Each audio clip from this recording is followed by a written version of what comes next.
সকলেই আমার প্রীতি ও শুভেচ্ছা নেবেন, আশা করি ভালো আছেন। ভারত সামরিক আধুনিকীকরণের এক মহাযাত্রায়, মহারণে, মহাযুদ্ধে নেমেছে।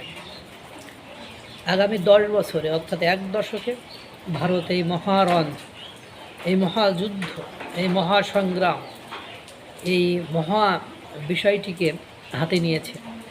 আগামী এক দশকে সামরিক আধুনিকীকরণে $200 বিলিয়ন খরচের মহাপদযাত্রায় ভারত চীন ও পাকিস্তানের দ্বিমুখী ভূ রাজনৈতিক চ্যালেঞ্জ মোকাবেলা এবং সামরিক প্রযুক্তিতে স্বনির্ভরতা অর্জনের লক্ষ্যে বিশাল এই কৌশলগত রোডম্যাপ তৈরি করেছে নয়াদিল্লি। অর্থাৎ চীন আর পাকিস্তান যেভাবে, চীন অবশ্য হুমকি দামকি দেয় না, কিন্তু পাকিস্তান সকাল বিকেল দুপুর পাকিস্তানের গায়ের জ্বালা, অভ্যন্তরীণ জ্বালা মেটানোর জন্য ওই যে বাড়ির লোকের বললে তো কান ঠাসা মারব, এই যে মাঝে মাঝে হুমকি ধামকি দেয়।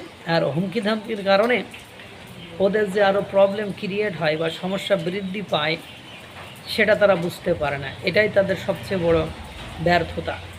এখন এই বলতে বলতে যে কোনো সময় পাগলামি, যে আমি তো ধ্বংস হয়ে যাচ্ছি, তা প্রতিবেশী রাষ্ট্রের একটু ক্ষতি করে যায়, এই মেন্টালিটি মানুষের একসময় ক্রিয়েট হয়, সৃষ্টি হয়।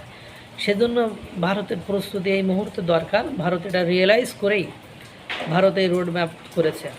ব্লুমবার্গ, বিজনেস স্ট্যান্ডার্ড সহ শীর্ষস্থানীয় আন্তর্জাতিক সংবাদ মাধ্যমে প্রকাশিত এই মহাপরিকল্পনার মূল আকর্ষণগুলো হলো আকাশসীমার সুরক্ষা, বিমান বাহিনীর জন্য 210টি নতুন সামরিক বিমান কেনা এবং দেশীয় তেজস ফাইটার জেটের উৎপাদন গতিশীল করা।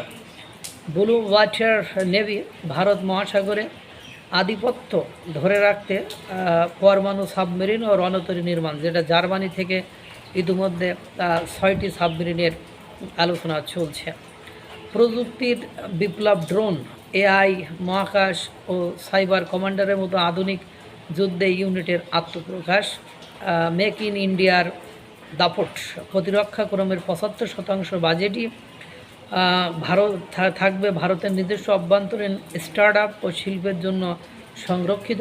বিশ্বের বৃহত্তম অস্ত্র আমদানিকারক দেশ থেকে ভারত এখন প্রতিরক্ষা প্রযুক্তির পরাশক্তি হওয়ার পথে গিয়েছে। সেটা আর্মেনিয়ার সাথে করেছে, আরও বিভিন্ন দেশ, Indonesia, Myanmar, Cyprus, Azerbaijan, Bahrain, এই ধরনের যে রাষ্ট্রগুলো রয়েছে সেখানে অস্ত্র ভারত এখন রপ্তানি করে থাকে। একসময় ভারত ইসরায়েল থেকে অস্ত্র আমদানি করতো, এখন সেই ইসরায়েলকে বিপদের সময় ভারত অস্ত্র প্রোভাইড করে। This is the reality.